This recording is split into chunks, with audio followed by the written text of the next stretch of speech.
Bom dia a todos, Oswaldo Junqueira da AgroBrain aqui com algumas reflexões de dentro dessa crise que a gente está vivendo, mas tentando trazer a perspectiva um pouco mais à frente. O que a gente pode esperar pós-crise? Se a gente olhar para trás, num primeiro momento a gente não sabia com que a gente estava lidando, então a primeira reação das pessoas foi de medo, foi de cautela e, obviamente, buscar um isolamento total até que se tivesse a compreensão do que estava acontecendo.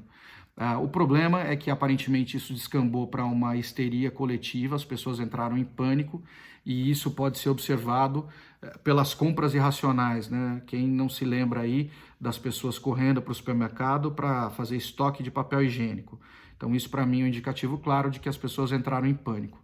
Num segundo momento, à medida em que as informações foram sendo disponibilizadas, que se foi possível analisar as estatísticas dos países atingidos, e que se percebeu que se trata de um vírus de alto contágio, porém de baixa letalidade, quando se olha para a população como um todo, surgiram discussões sobre a responsabilidade individual, né, a responsabilidade social do indivíduo, prezar pela sua higiene, lavar as mãos várias vezes, manter o distanciamento social de 1,5 metro, usar máscara, ficar em casa na medida do possível, evitar aglomerações, e também cresceu a questão do isolamento social, né? Porque se entendeu, aparentemente, de que o isolamento total ele não é possível, porque ele depende de pessoas que estejam trabalhando para que você possa ter acesso ao alimento dentro da sua casa, por exemplo, ou remédios nos hospitais.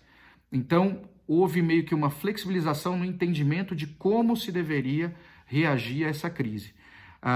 O fato é que essa paralisação ela trouxe uma queda brutal do nível de atividade. O varejo, segundo dados da Cielo, sofreu uma queda de 52% em março e o setor de serviços, que é o principal setor de contribuição para a formação do PIB brasileiro, chegou a cair mais de 80%. Então tem setores como turismo, vestiário, móveis eletrodomésticos, tiveram quedas brutais, o que trouxe na sua esteira um aumento do desemprego e uma queda do nível de renda.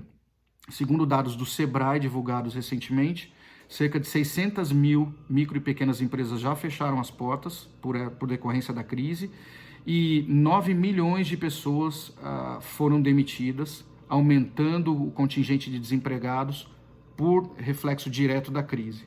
Então, quando a gente olha para tudo isso e a gente procura vislumbrar o que nos espera, é bom a gente ter em mente que é uma crise de economia real, é uma crise de oferta e de demanda, porque os agentes estão impossibilitados de exercer os seus papéis, seja na produção, seja no consumo, de maneira efetiva. Por não ser uma crise financeira, a solução não deve vir de política monetária. Tem muita gente aí, inclusive políticos condenados por corrupção, defendendo impressão de moeda. Se a impressão de moeda fosse uma solução factível, a Venezuela não estaria vivendo o que tem vivido. Então é uma combinação de política fiscal e de política monetária. Política monetária para evitar a amplificação dos choques e um agravamento da recessão que a gente já está experimentando, e a política fiscal trazendo incentivos para a retomada da atividade da economia real. Pensando nisso, a gente tem que olhar um pouco também qual a situação do governo. A gente via de uma economia que estava dando os primeiros sinais de recuperação. Tem questões muito sérias sobre a solvência do setor público, que depende de arrecadação de impostos.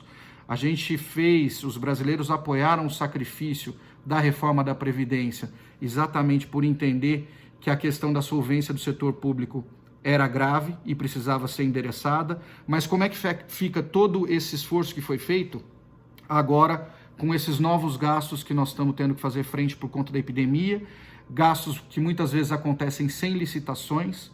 Então, como é que será que está a corrupção em tudo isso que está sendo feito aí por governadores, por prefeitos, compras feitas sem nenhum tipo de escrutínio? É uma preocupação que eu particularmente tenho. Nós tivemos aí incentivos trabalhistas, mas que sofrem antagonismo nas outras esferas de governo, principalmente no judiciário. Tivemos ações de renda mínima, que essas sim chegaram na mão das pessoas, mas por quanto tempo elas vão durar e qual a capacidade de se manter isso é uma questão, quando se olha para a arrecadação em queda. Então, a gente olha, por exemplo, para os Estados Unidos, que aprovou um pacote de incentivo fiscal equivalente a 10% do PIB e está estudando um outro pacote de mais 10%, portanto 20% do PIB. A questão é, será que o Brasil tem fôlego para fazer algo semelhante? Será que o setor público brasileiro está em condições de prover as condições necessárias para uma retomada rápida da economia? Esses são os dados que a gente vai ter que observar e essas são as reflexões que a gente vai ter que fazer daqui para frente. Vão ser escolhas difíceis, mas espero que sejam bem conduzidas e que a gente possa sair o mais rápido possível dessa situação de estagnação que a gente tem vivido. Um abraço a todos e para mais informações visitem o nosso site, tem bastante material lá, assistam as nossas lives e a gente fica à disposição para quaisquer dúvida que vocês tenham. Um abraço.